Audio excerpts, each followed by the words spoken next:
Travailleuses, travailleurs.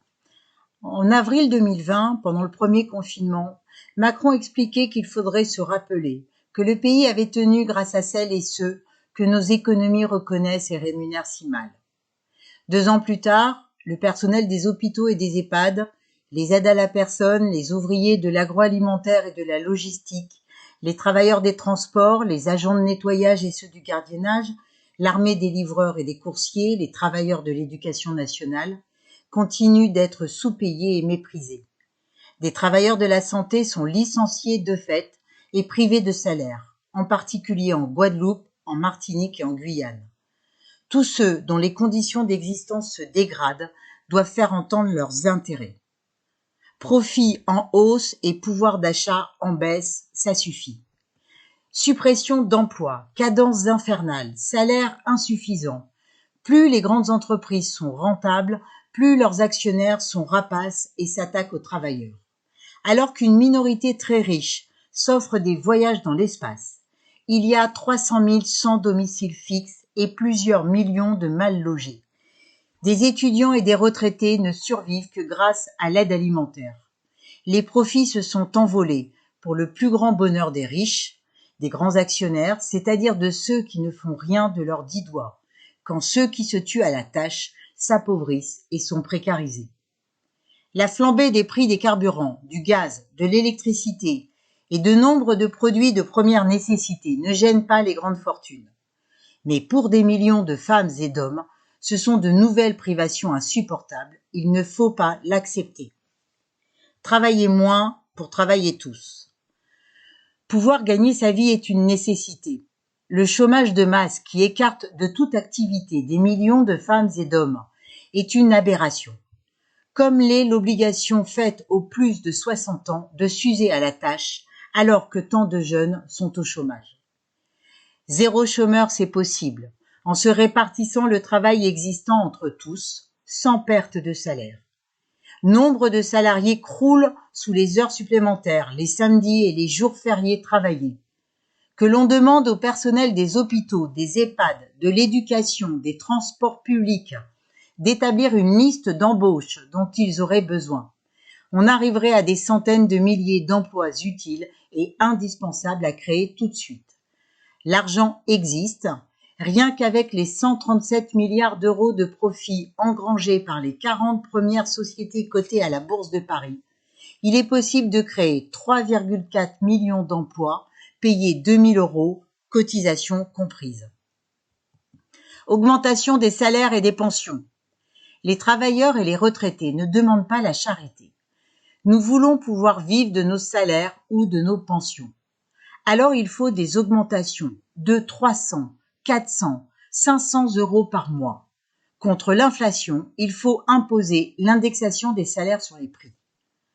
2 000 €, c'est le minimum pour ne pas avoir à compter chaque euro, partir un peu en vacances ou ne pas craindre de se retrouver sans voiture.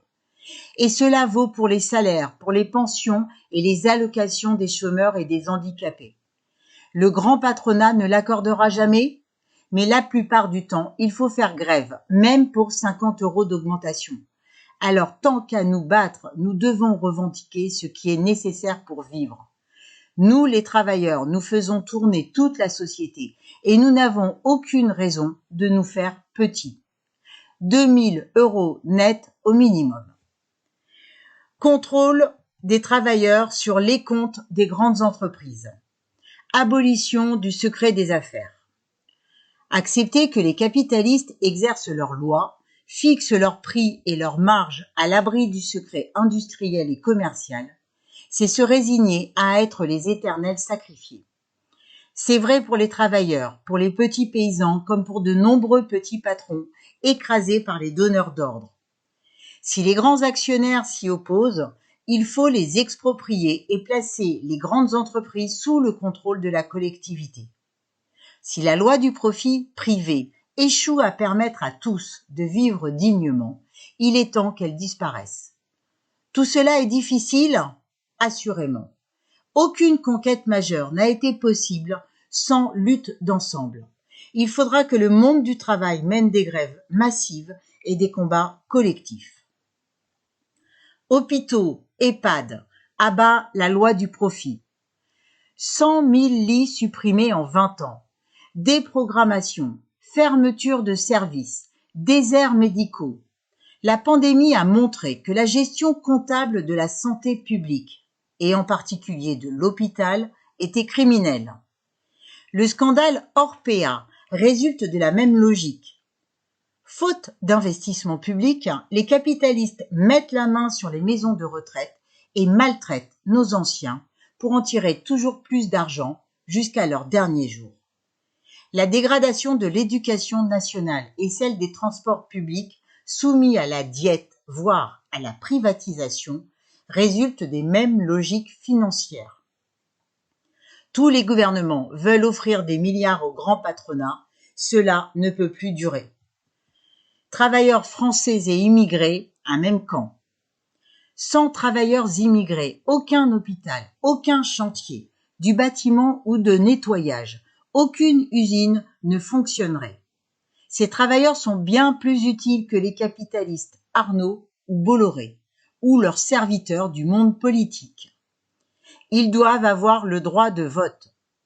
Zemmour et Le Pen voudraient opposer les Français aux étrangers et s'en prennent en particulier aux musulmans. Ils voudraient faire de la France une forteresse qui, tout en accueillant les milliardaires, rejette les pauvres. Ne nous laissons pas diviser. Les seuls bénéficiaires en seraient les capitalistes. Contre le saccage de la planète. Réchauffement climatique, pollution et catastrophes. Pays pauvres transformés en décharge des pays riches. Gaspillage des ressources. Les États refusent d'imposer des mesures contraignantes aux capitalistes qui sont les seuls responsables de la pollution. Les gouvernements taxent les plus pauvres tandis que les riches achètent le droit de polluer. Pour préserver l'environnement, il faut ôter le pouvoir aux capitalistes. Pour sauver la planète, il faut mettre fin à la concurrence et supprimer le gâchis capitaliste, c'est-à-dire exproprier les grands groupes, recenser les besoins et planifier l'économie. Liberté de circulation et d'installation. Contre la guerre et l'impérialisme.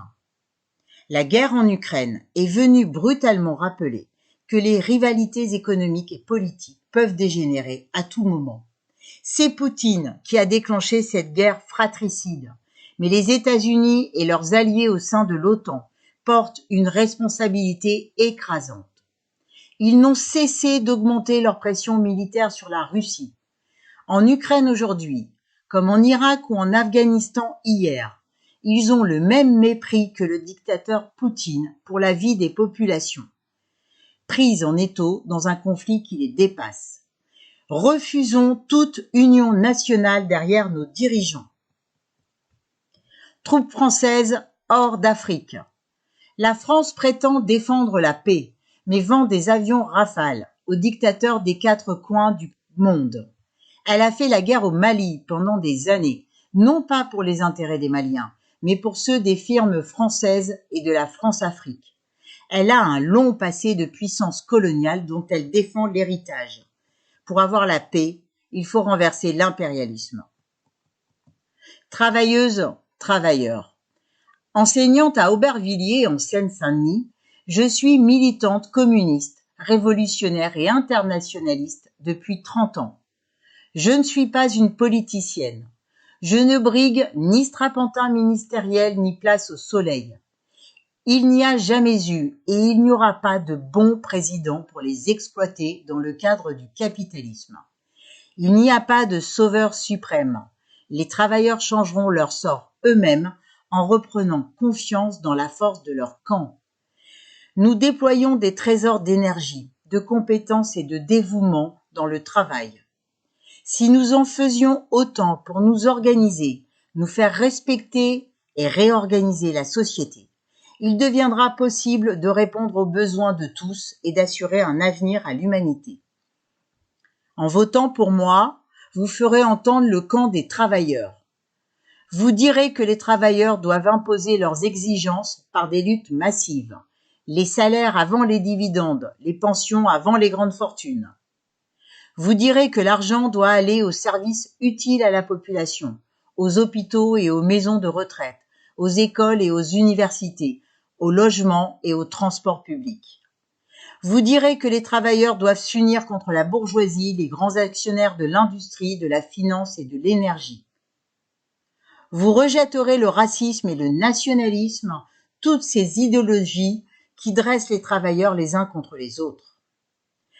Contre les guerres, vous affirmerez que le sort des peuples ne doit pas rester entre les mains des dirigeants de ce monde impérialiste, de leur gouvernement, de leur diplomatie et de leurs états-majors. Vous contesterez ce système capitaliste qui ne profite qu'à une minorité privilégiée. Votez et faites voter Nathalie Arthaud. Je vous invite à voter pour Nathalie Arthaud qui poursuit le combat que j'ai toujours mené. Arlette Laguiller. Nathalie-arthaud.info, lutte-ouvrière.org, lutte ouvrière, combat ouvrier.